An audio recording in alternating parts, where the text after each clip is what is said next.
everyone! Welcome to Spoon and Fork Republic. Today, gagawa tayo ng Buko Pandan salad. So, ito yung ating mga ingredients. Meron tayo ditong shredded young coconut. Since wala kaming fresh buko dito sa abroad, so, pwede na itong frozen young coconut. Pero ito, galing itong Pinas. And then, we have the Buko Pandan flavor. And then, for every salad, meron tayong cream. Meron tayong condensed milk, evaporated milk, and then ang mga isasahog natin.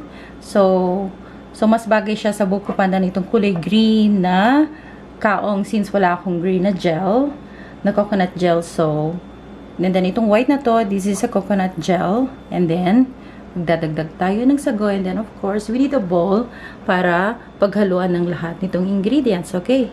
Oh, and then, I have cheese here. Wala akong block of cheese. So, ang meron lang ako, itong sandwich. We'll just cut it later. So, idagdag natin dyan. Masarap yan na pang blend dun sa sweetness ng ingredients. Meron kang konting alat na co-contrast. Okay, let's start.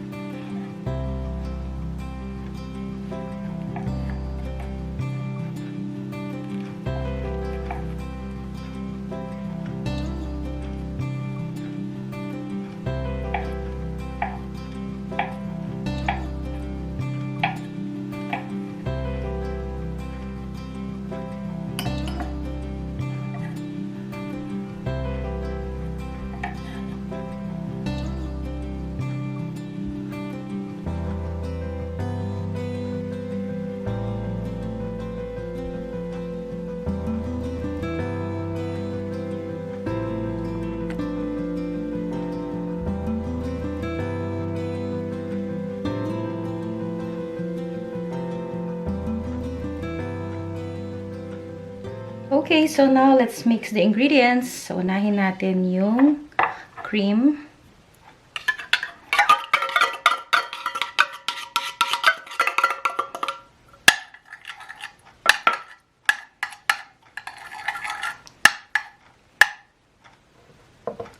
And then, condensed milk. So, magagamit natin probably itong buong can ng condensed milk. Pero for now, so, 3/4 muna ilalagay ko. And then we can adjust later. And then sa evap, we'll add half can of evap. And then we'll add just 1/4 teaspoon of the Buko Pandan flavor.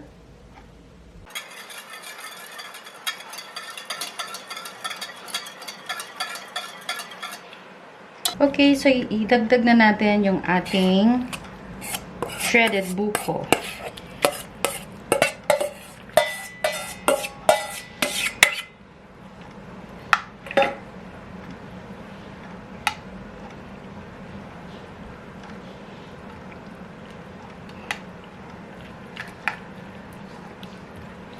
And then, idagdag natin yung the rest. So, sago, kaong, and then yung ating coconut gel.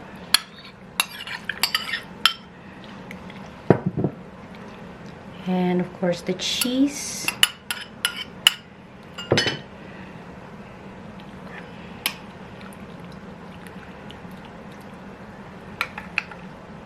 So it looks like hindi enough yung ating sauce. So let me just taste muna kung matamis siya or okay lang. Okay, so hindi naman siya masyadong matamis. Yeah, actually kasi itong condensed na to, hindi talaga siya matamis. So, I think pwede na. Pwede nang idagdag lahat ito. Okay.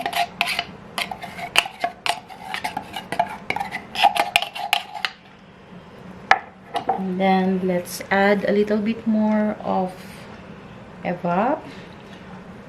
Here you go. And let's just mix.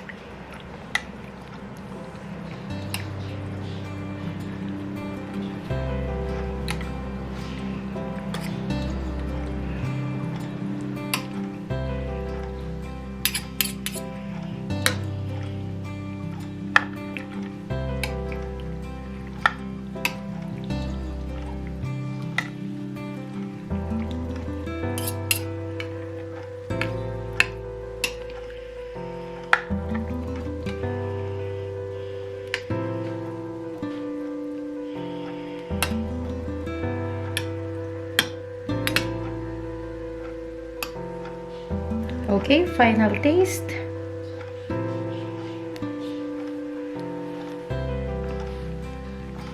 Ayan, tama-tama lang. Hindi siya matamis. Hindi siya sobrang creamy. So there you have it. It's done. I-chill na lang natin sa fridge. And then, after couple of hours, ready to eat na to.